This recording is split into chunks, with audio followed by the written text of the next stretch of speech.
Have you ever wondered how a powerful entity like the Soviet Union, spanning across 11 time zones, suddenly ceased to exist? The Soviet Union, once a formidable force in the global arena, began showing signs of internal disintegration long before its eventual collapse.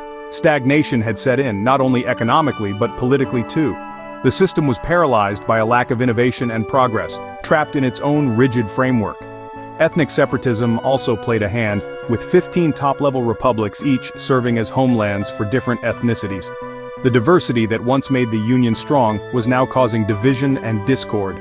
Enter Mikhail Gorbachev, the Union's general secretary and later president, who saw the writing on the wall. He attempted to reform the political and economic system, hoping to halt the slide into oblivion. However, his efforts were akin to stopping a freight train with a feather. Despite Gorbachev's best efforts, the Soviet Union was teetering on the brink of collapse. What started as a ripple soon turned into a tidal wave that the Soviet Union could not contain. The escalating political crisis saw multiple republics beginning to assert their independence, shaking the very foundation of the Union. The Russian, Belarusian, and Ukrainian SSRs played pivotal roles in this upheaval. These key players boldly declared the dissolution of the Soviet Union, a move that was not only shocking but also a clear indication of the disintegration that was rapidly occurring. As if echoing the sentiments of their fellow republics, 8 more followed suit, joining the bold declaration of the dissolution. This was a domino effect that the Soviet Union could not stop. Each republic that peeled away from the Union was a blow to its integrity, a crack in its once unyielding facade. With each passing day, the Soviet Union was losing its grip, and the inevitable was on the horizon. The unstoppable wave of change was sweeping across, signaling the end of an era. The sun set on the Soviet Union in a rather dramatic fashion.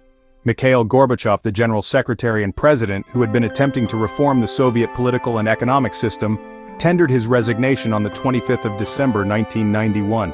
This was a significant moment, a prelude to a historic shift that was about to occur. A day later, what remained of the Soviet parliament cast their votes. It wasn't a matter of choosing sides, but rather acknowledging the reality that had been taking shape.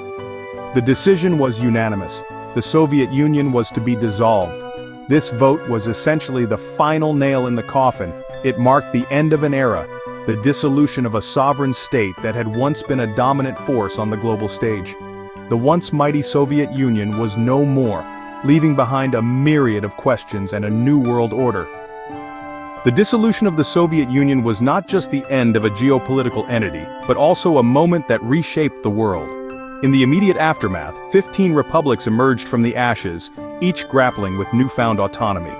The world watched as these nations struggled to find their footing in a landscape dramatically altered.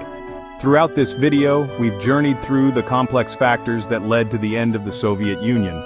We've seen how political stalemate and economic backslide, the internal stagnation, and the rise of ethnic separatism all played their part in the nation's downfall. We've traced how even the efforts of President Mikhail Gorbachev to reform the Soviet political and economic system couldn't halt the inevitable. The leaders of the Russian, Belarusian, and Ukrainian SSRs declared the Soviet Union no more, a declaration soon joined by 8 other republics. Gorbachev's resignation and the dissolution of what was left of the Soviet parliament were the final acts in this historical drama. And so, a chapter in history closed on December 26, 1991, marking the end of the Soviet Union. A story of power, reform, and ultimately, dissolution.